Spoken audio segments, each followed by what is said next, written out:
جو اس کی جو اس کے 4 سالہ بیٹی کے بارے میں بات کر رہا تھا، لیکن وہ مجبور تھا۔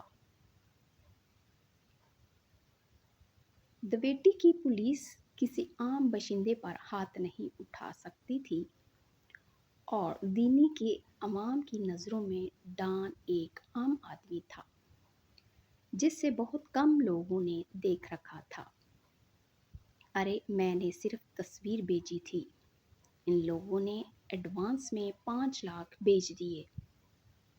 میں نے تو ابھی کہا بھی نہیں تھا کہ لڑکی کو بیچیں گے کہ بھی نہیں۔ اقصیٰ نے اس کے سامنے 5 لاکھ کی گڈی رکھتے ہوئے کہا۔ اقصیٰ، میں ایسا کوئی کام نہیں کروں گی۔ میں نے تمہیں پہلے بھی بتایا تھا، میں روح کو نہیں بیچوں گی۔ کہیں نہیں جائے گی، وہ یہیں رہے گی۔ اور تمہاری ہمت کیسے ہوئی میری اجازت کے بغیر تم نے ان لوگوں کو تصویر بھیجی کیوں؟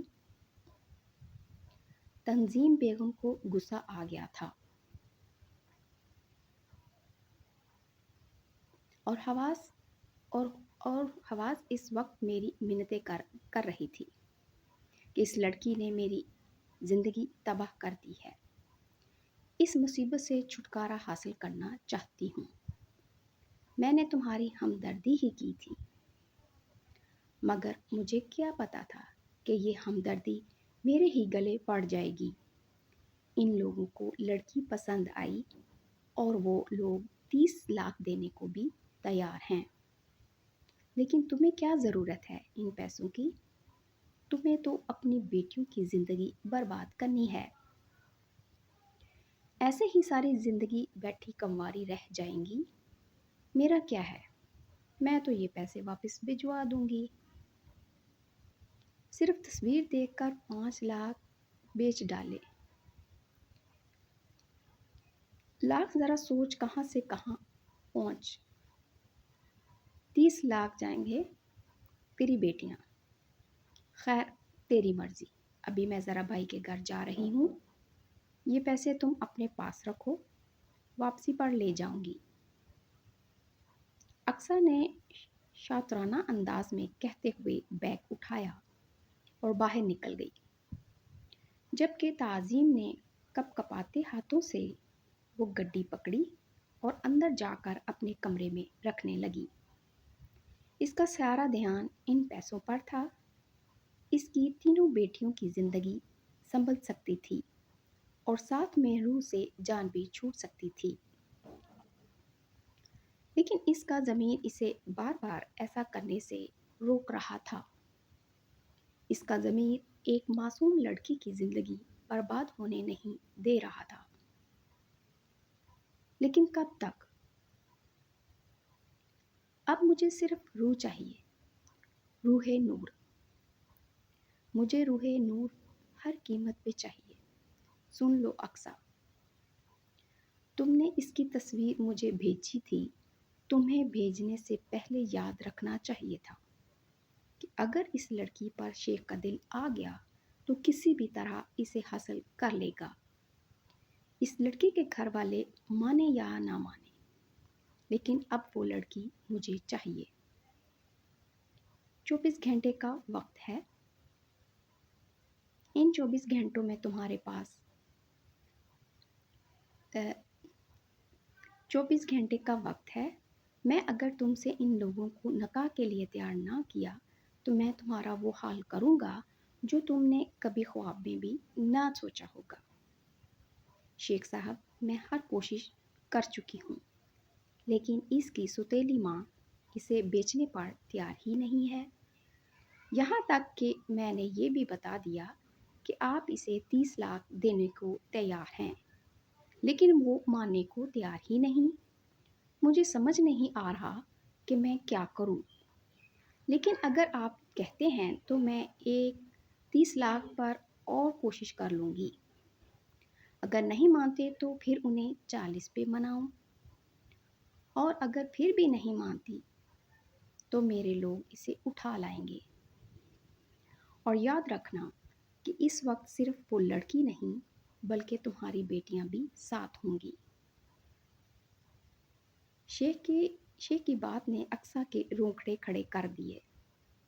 ایسا بھی کیا ہے اس لڑکی میں کہ شیخ اس پر اتنے پیسے لٹانے کو تیار ہے؟ ہمیں تو کبھی اتنی اچھی نہیں لگی۔ مانا بہت خوبصورت ہے، لیکن شیخ نے اس سے پہلے بھی تو بہت خوبصورتی دیکھی ہوگی۔ مجھے وہ لڑکی چاہیے، کسی بھی قیمت پر۔ جب سے میں نے اسے دیکھا ہے میرا دل کسی کام پہ نہیں لگ رہا۔ اب جب تک میں اس لڑکی کو حاصل نہ کر لوں تب تک سکون سے نہیں بیٹھوں گا۔ شیخ دھاڑتے ہوئے بول رہا تھا، جبکہ اس سے کوسوں دور کھڑی اقصیٰ تھر تھر کانپ رہی تھی۔ شیخ صاحب، میں آخری کوشش کر سکتی ہوں، ہو سکتا ہے اس بار وہ مان جائے۔ آپ مہربانی کر کے میری بیٹیوں کو کچھ مت کیجیے گا، میں اسے منا لوں گی۔ کیا ضرورت پڑی تھی مجھے بیرو کی فوٹو اتنی جلدی بھیجنے کی؟ یہ شیخ تو بالکل پاگل ہو گیا ہے۔ ٹھیک ہی کہتی ہے تنظیم، ایک نمبر کی فسادن ہے۔ اپنے ساتھ ساتھ میری بیٹیوں کو بھی پھنسائے گی۔ منحوس صبح ہوتے ہی پہلے تنظیم کے گھر جاؤں گی۔ شیخ کا فون بند کر کے وہ تنظیم کے گھر جانے کا پلان بنانے لگی۔ میرا ایسا پارٹیز میں جانا ضروری نہیں، تم لوگ جاؤ، وہ سامنے کھڑے خضر سے کہہ رہا تھا، جو اسے کتنی دیر سے پارٹی پر جانے کے لیے منا رہا تھا۔ جانا ضروری ہے ڈیول، ان لوگوں نے اتنا اصرار کر کے بلایا ہے، اور ساتھ میں تمہیں یہ بھی بتا دوں کہ ان لوگوں کو تم سے بہت ضروری کام ہے جو تمہارے علاوہ اور کوئی نہیں کر سکتا۔ خضر کا ارادہ آج پکا اسے اپنے ساتھ لے جانے کا تھا۔ کام ان کو ہے، مجھے نہیں۔ پیاسا خود کنویں کے پاس آتا ہے، کنواں چل کر نہیں جاتا پیاسے کے پاس۔ انہیں اگر مجھ سے اتنا ہی ضروری کام ہے تو آ کر مجھ سے مل سکتے ہیں، لیکن اپائنٹمنٹ لے کر اگر میرا ارادہ ہوا تو میں ملوں گا۔ اب تم لوگ یہاں سے جا سکتے ہو۔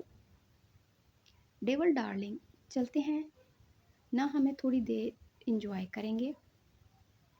لیلا اپنی تنگ چست لباس میں چلتی ہوئی اس کے قریب آئی اور اس کے گلے میں باہیں ڈالتے ہوئے بولی، میں تمہیں کتنی بار کہہ چکا ہوں لیلا، اپنی لمٹس میں رہا کرو۔ یہ نہ ہو کہ تمہیں اٹھا کر ایک بار پھر سے وہیں پھینک آؤں جہاں سے اٹھا کر لایا تھا۔ ویسے بھی تمہارے ہونے یا نہ ہونے سے مجھے کوئی فرق نہیں پڑتا۔ وہ اس کی آنکھوں میں دیکھتے ہوئے بہت کچھ جتلا رہا تھا۔ جانتی ہوں تمہیں کوئی فرق نہیں پڑتا، لیکن مجھے تو پڑتا ہے، اور یقین کرو بس ایک بار مجھے اپنی خدمت کا موقع دو، تمہیں بھی فرق پڑنے لگے گا۔ لیلا اس طرح کی گفتگو صرف ڈیول کے سامنے ہی کرتی تھی، اور کسی میں اتنی ہمت نہ ہوتی کہ لیلا کے سامنے زبان بھی کھول پائے۔ بند کرو اپنی بکواس اور نکلو یہاں سے۔ خبردار جو آئندہ اس لہجے میں مجھ سے بات کی، ایک بات کان کھول کر سن لو، تمہارے ہونے یا نہ ہونے سے مجھے کوئی فرق نہیں پڑتا، اور نہ ہی آگے زندگی میں کبھی پڑے گا۔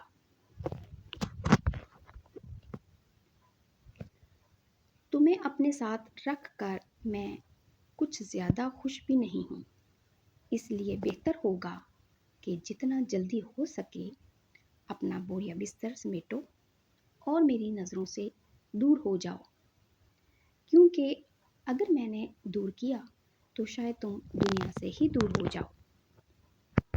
ایک جھٹکے سے اسے خود سے دور کرتے ہوئے کہا، میں تم سے پیار کرتی ہوں دیول، بہت پیار۔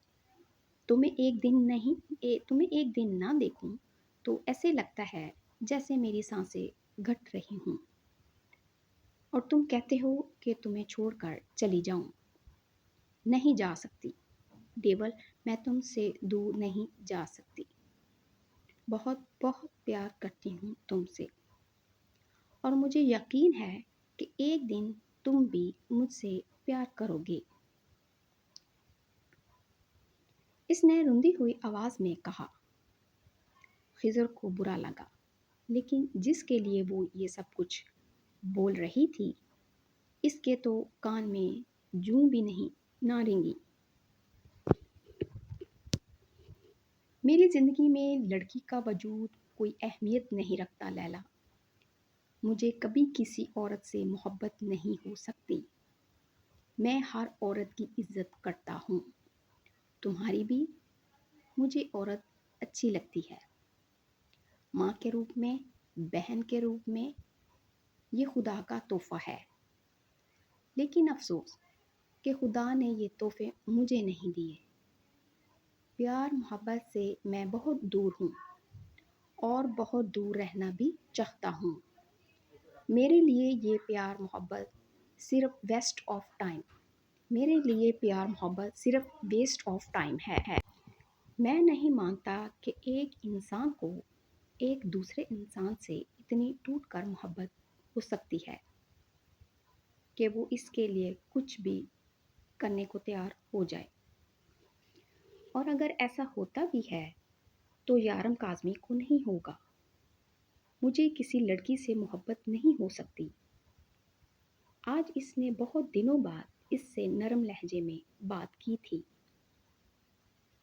اب تم لوگ پارٹی میں جاؤ، بس اتنا کہہ کر وہ جانے لگا۔ اور اگر تمہیں کسی سے ایسی محبت ہو گئی تو پھر کیا کرو گے؟ آواز اب بھی رندی ہوئی تھی، شاید وہ اپنے آنسوؤں کو بہنے سے روک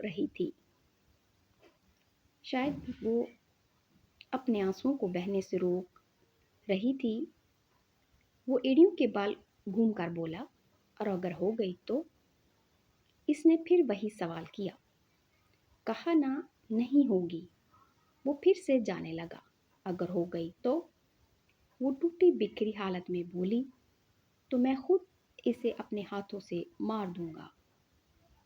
اس بار وہ اتنے زور سے چلایا تھا کہ پورے ہال میں اس کی آواز کے بعد سناٹا پھیل گیا، اور وہ لمبے لمبے ڈاگ بھرتا ہال سے نکل گیا۔ تنظیم پانچویں بار اٹھ کر الماری کے پاس آئی تھی، اور الماری کھول کر دیکھا تو وہ پیسوں سے بھرا لفافہ ابھی بھی وہیں پر موجود تھا۔ نہ جانے کیا ڈر تھا کہ بار بار اٹھ کر ان پیسوں کو دیکھتی اور پھر ایک نظر زمین پر سوئی روح کو دیکھتی۔ وہ اسے ہر روز مارتی پیٹتی گالیاں دیتی، لیکن اس کے بارے میں کبھی اتنا غلط نہ سوچا تھا جتنا غلط اقصیٰ نے سوچ لیا۔ وہ کبھی اسے بیچنے کا نہیں سوچ سکتی تھی۔ ان کے گھر کے حالات اتنے تنگ تھے کہ 2 وقت کا کھانا بھی مشکل سے نصیب ہوتا۔ نور کا باپ ایک سرکاری بینک میں چھوٹے عہدے کا آفیسر تھا۔ اس کی پینشن آج بھی آتی تھی، لیکن اس سے گھر کا گزارا کرنا مشکل تھا، اور 3 بیٹیوں کی شادی تو ناممکن تھا۔ ایسے میں اسے گولڈن چانس مل رہا تھا اپنی بیٹیوں کی زندگی سنوارنے کا، بلکہ اچھے سے اچھے طریقے سے شادی کرنے کا۔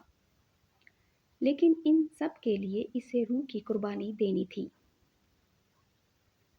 اپنی 3 بیٹیوں کی محبت میں یہ مشکل تو نہ تھا، وہ تو ویسے بھی اس کے سر پر تھوپی گئی تھی۔ وہ کوئی اس سے محبت تو نہیں کرتی تھی، اور نہ ہی وہ اس کی اولاد تھی۔ وہ تو ایک دھوکے کا نتیجہ تھا جو اس کے شوہر نے دیا تھا۔ وہ کیوں اتنی فکر کرتی؟ اس کی روح تو منحوس تھی، جس نے اس کی بیٹی رانیہ کی 2 بار شادی تڑوا دی۔ اس سے نفرت تھی، اس سے پھر کیوں سوچتی؟ اس کے بارے میں وہ نہیں تھی، وہ اس کی بیٹی، اور اگر بیٹی تھی بھی تو ستیلی۔ اسے اپنی سکی بیٹیوں کے بارے میں سوچنا تھا۔ شیخ صاحب، میں ان کے گھر جا رہی ہوں آخری بار بات کرنے کے لیے۔ آپ کی بے چینیاں تو حد سے سوار ہیں۔ مجھے سمجھ میں نہیں آتا، اگر میں نے ان لوگوں کو منا بھی لیا تو روح سے نکاح کے لیے، تو کیسے آپ ایک ہی دن میں اسے اپنے پاس لے کے جائیں گے؟ کیونکہ اس لڑکی کے پاس نہ تو پاسپورٹ ہے اور نہ ہی ابھی تک اس کا شناختی کارڈ بنا ہے۔